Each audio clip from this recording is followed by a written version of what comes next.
I'm Jesse McTavish, head chef at North Bondi Fish, and welcome to my neighbourhood. Moved into Bondi about 3 months ago, and it's just amazing what a great little hub this place is. It seems like everything's sort of here, and I know some people say it might be a bit of a trap in the bubble, but it's fantastic for us I can go for a surf down in the morning. Everything's so accessible. I've found myself not going out of sight of Bondi on my days off. The first time I jumped off the rocks down here, we jumped in and there's so many urchins. Of course, they're a big pest and quite a problem actually. I might eat one on the rocks every now and then, a little cheeky one. I think a lot of people sort of think it's going to be offensive just by the look of it and how dramatic it is, but it tastes like the ocean. When I first moved into Bondi, I have to have my few places that are necessary. Obviously, first is a coffee place. You've got to have a good coffee place. Come and I'll show you the guys that do the best coffee in Bondi. Thankfully, Bondi Hall's down the road from my house. I walk past and get my double espresso there. And it's exactly what a double espresso should be. Velvety, juicy, delicious.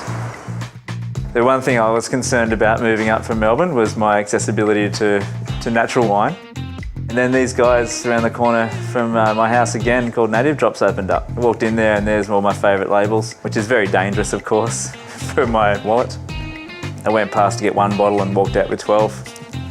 That's a real thing. One of my favourite wines at the moment is coming out of the Adelaide Hills. It's from the Gentlefolk from Gentlefolk. I'd serve it with pan-seared jewfish at home. It's super tasty.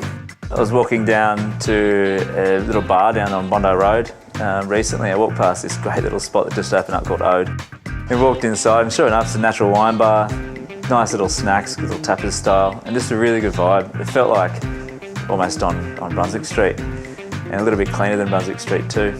I shouldn't say that. So this is why I love this place. You get great little snacks like this, that little touch you go out for, and then pair it with some natural wine, and that's why it's the best place in Bondi in my opinion.